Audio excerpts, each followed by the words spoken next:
Howdy. This here's Professor U the Guru, coming to you from wherever the heck I am. Who doesn't love a good conspiracy? I'd venture to say only the dishonest. Welcome to the Earthville Mental Institution, where we all came for the same reason, to work out the same sorts of personal glitches. The prefix con is about joining things, putting things together. So you could say that, based on its roots, conspiracy has to do with putting your heads together or putting your thoughts together into a cohesive spirit or attitude. The Hoveltongue is an abstract entity with infinite and infinitely intricate networks of energy-delivering tentacles which creates, maintains, and regulates the appearance of consensus reality, so that almost nobody realizes that we all live in separate worlds which are not objectively related to each other except incidentally here and there. The Hoveltongue is a chaos suppressant.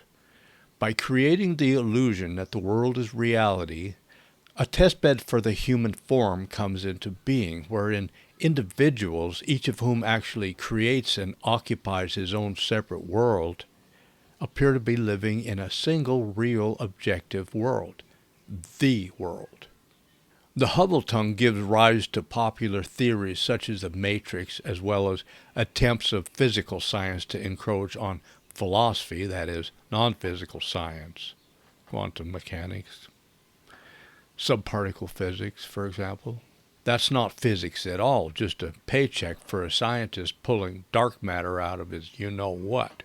The Hoveltongue is like an infinite computer program or intelligence manipulation tool that adjusts circumstances when humans encounter each other to generate a physical world which the contacting parties can seem to share during contact.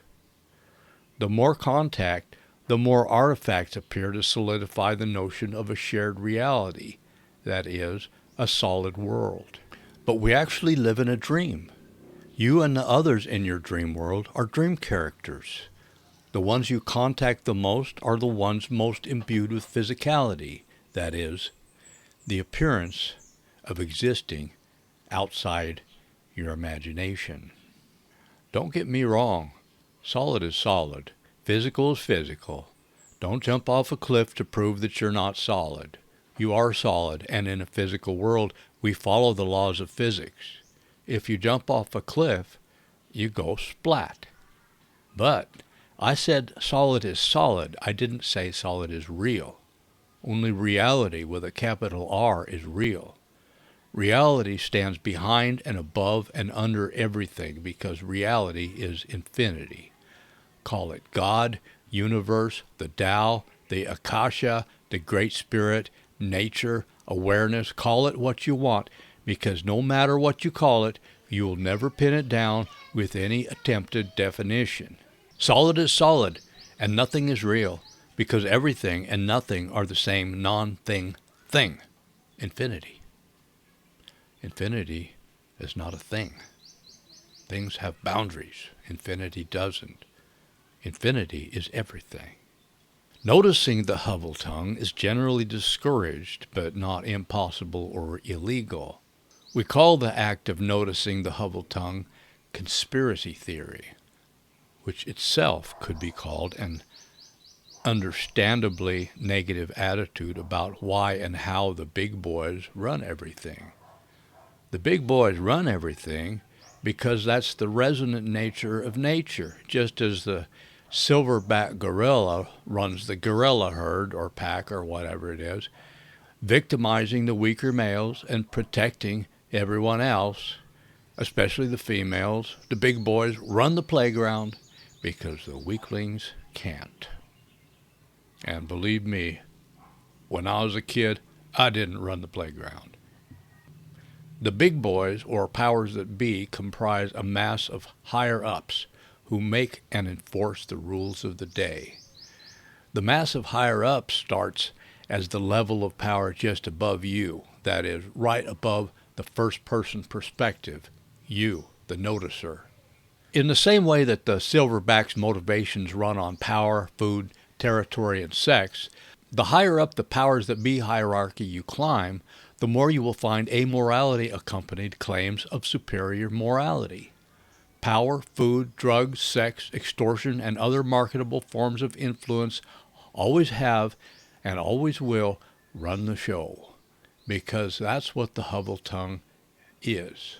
The most amoral institutions on earth, such as organized religion, organized education, and organized crime, will naturally make the loudest claim to piety. I had a stepmother who, if you were even to remotely suggest that there's anything at all wrong with public education, she would literally start crying. She was so emotionally attached to the idea that public education, it was her religion. I was surprised. She could criticize other things, but not education. The Hoveltongue is devoted to not being discovered and knows very well that people will follow the instructions they hear the most often. Today's conspiracies tend to be tomorrow's news. Conspiracy theory is often correct, but it can be the most negative interpretation of circumstances. And like the details of any dream, the more you look at a phenomenon, the more that phenomenon multiplies. If you dream about a kitten and really focus in on the kitten, chances are another kitten will appear, and then another and another. If you dream a solid world where there's proof of conspiracy, you'll find more and more evidence. By the way, when I say dream, I could say experience, same thing. The rabbit hole never ends. But at some point in the evolution of most conspiracy enthusiasts' point of view, the conclusion is that the little people are the victims of the big people. This is what gives conspiracy thinking a bad name. Not because it's the most wrong interpretation, but because it's the most negative interpretation. A lot of people would rather seek out a reason for coming to terms with the way things are, having noticed somewhere along the way that politics never actually changes at its core. Only the details change. Conspiracy theory is just the most negative interpretation of the Hoveltongue, like my choice of the term Hoveltongue. I could just say consensus reality, but that's boring, which points to the real purpose of being so negative. It's a jolt of adrenaline to realize you're a victim of bad people doing bad things. And that jolt makes you feel alive for a few seconds. It's addictive because the feeling fades and you need more examples of what a victim you are in order to maintain your high. Instead of jolt of adrenaline these days, they're calling it a dopamine hit. But I really don't care about brain chemistry because the brain is just a solid symbol of something deeper. Like everything else, it's just a mental picture we have of some underlying function. Even though I advocate self-control in delving into conspiracy theory, I do recognize the fact that due to the innate mammalian herding instincts of humans, the mechanism of power at the upper levels of society does in fact run on blackmail, sex, extortion, murder, the racketeering of protection from the other, protection from the unknown, and 1,000 other forms of amorality. And I'm not even a cheerleader of morality as such, but morality does have its place. The reason I like Donald Trump is not that I think he's some sort of model citizen. Those at the top are not capable of being model citizens because model citizens populate the bottom of the power hierarchy here in the Earthville mental institution. What Donald Trump brings to our attention is that imposing morality on society at large prevents the complete collapse of society. He's doing us a favor. In our times, due to the influence of marijuana, alcohol, higher education, and other hard drugs, society has adopted the notion that all morals are relative. This is a standard plank in the platform of the overeducated. And why? Because it's true. But according to the theory of relative morality itself, it's only true in some context. Listen carefully. If all morals, that is, facts relating to right and wrong, are relative to some context, then that very notion itself, the very notion of cultural and situational relativism, is only true in some context. And that context is the confines of your own home. Because in my home, we're going to have morals. Because they're useful. If you want to teach your children that nothing matters and everybody should just do their own thing and make their own rules, go ahead. But a government of human beings can't function that way without dissolving into weakness, apathy, and chaos. Corruption. And children who are raised that way can't run a city, state, province, or country. Can't run their own home. And that's why I like Trump and the Common Sense Party. I don't call it the Republican Party. I call it the Common Sense Party as long as Trump's running it.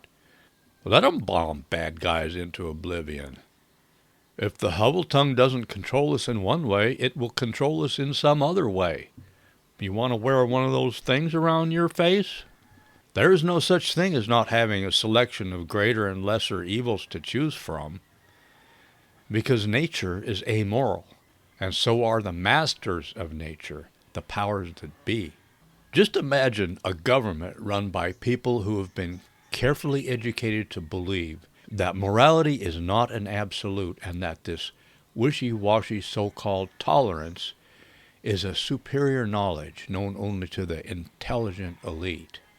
Imagine trying to run a huge, powerful nation on tolerance instead of strength. Imagine all them people. That's exactly what we're trying to recover from before it's too late, and that's why Trump is my president. But the main point of this movie was to point out that if you and I have to be bad once in a while in order to feel alive, just imagine how bad the big boys have to be in order to feel like the most powerful people on earth. And the king of the world is on this planet for the same reason as little old me. To feel something. Thanks for showing up. This is Professor UD Guru. I'll see you in the next movie.